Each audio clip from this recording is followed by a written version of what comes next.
Hello, I'm Guy Mackenzie and I'm here backstage at the Tivoli Theatre in Wimborne, and I'm very delighted to have with me somebody who's a legend to me, Marty Wilde. Thank you very, very much for talking to me. My pleasure.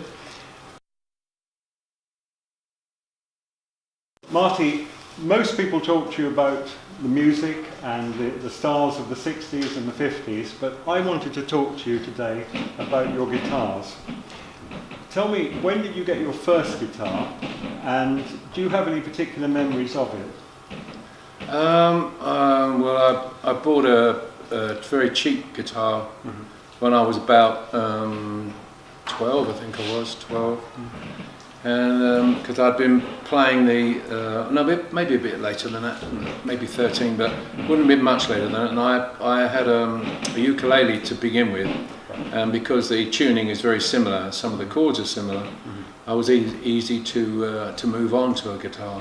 It was only a cheap guitar. We couldn't afford. We didn't have any money in those days, and so that went on for quite a while. It wasn't an American guitar, it was probably very cheap, probably made in Russia or something, I would imagine, but it worked. And I used to get a chord book and I'd go through my little brown jug and all those things and all the songs that you had to learn with the G's, C's and A's and everything. Do you remember what happened to that guitar? No, I have no idea. Probably ended up on a rubbish heap. As many of them did. Well, most of them did, I think. But I think I'm right in saying that you one time owned a Grimshaw in the very early days. Can you tell me a bit about that? Yeah, I went up to the West End I wanted to buy a guitar, a proper one, because now I was the lead singer of a group called the Houndogs.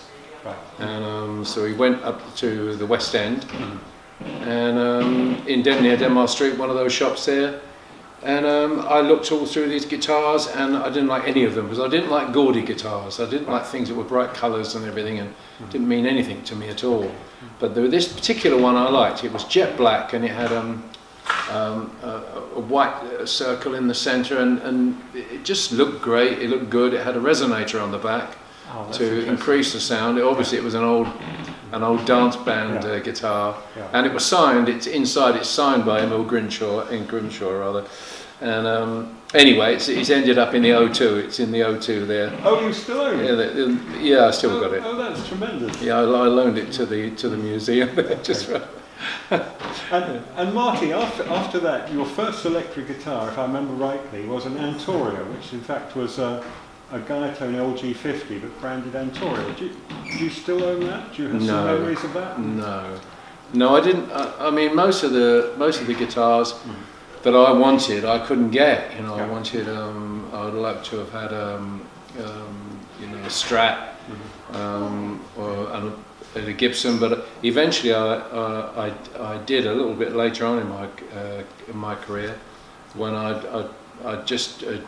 Big Jim Sullivan had joined my band, and Brian Bennett in the Wildcats, and I got a wonderful gold top Les Paul. Early Les Paul. Yeah, an early Les Paul. Yeah, it was, and it had the most peculiar sound. It really was. You can hear it on Bad Boy.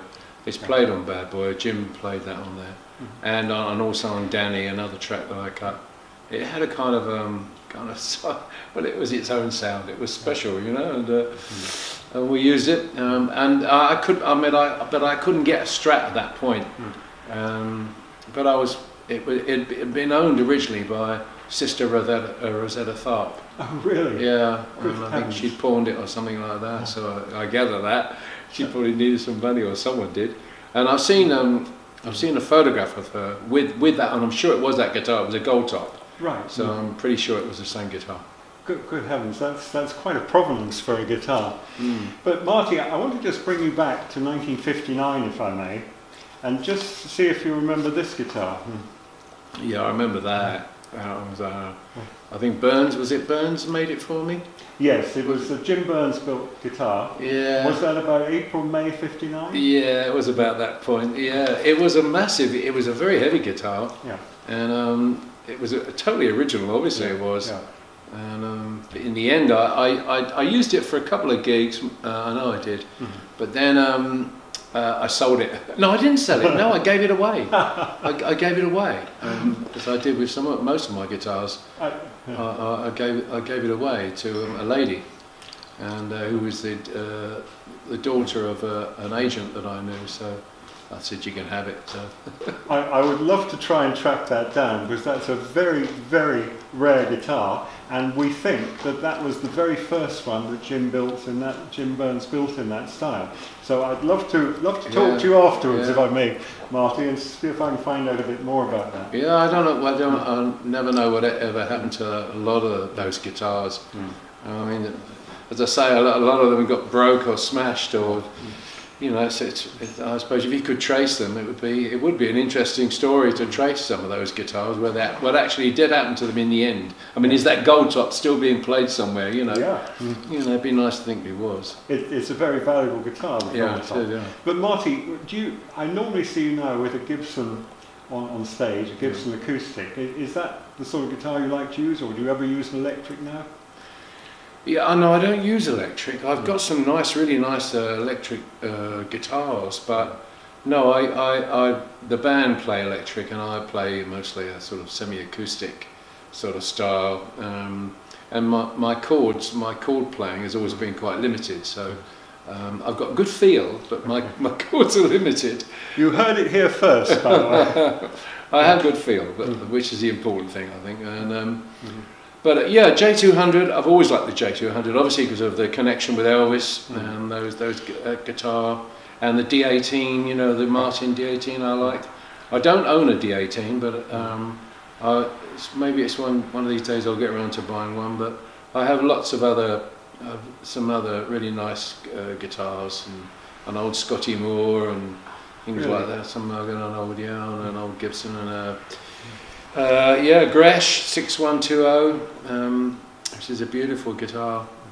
And I love Gresh as well, but again, you know, most of the time now I do play acoustic. That's what I mostly play. And do you have a favourite guitar of all the ones you own or have owned? Is the one that sticks in your mind? And what is that? A J200. I bought it in 1959. I sent away from it to America, and it was a brilliant guitar then, and it's phenomenal now. The sound is unbelievable, and it's been used by lots of people. Lots of people have played it. Johnny Cash played it when he was here.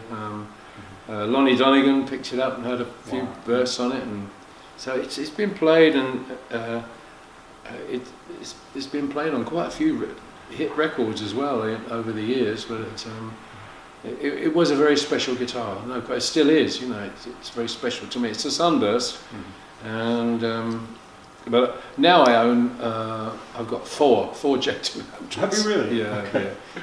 Yeah. That's one of four now. So. Good heavens, Marty! I'd just like to say thank you so much for talking to me, and talking about what really is a very important part in the development of British musical history.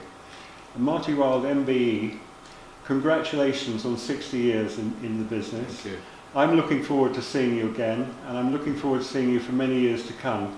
Thank you so much for taking the time to talk to me. It's been my pleasure. Thank you very much, Marty. My pleasure.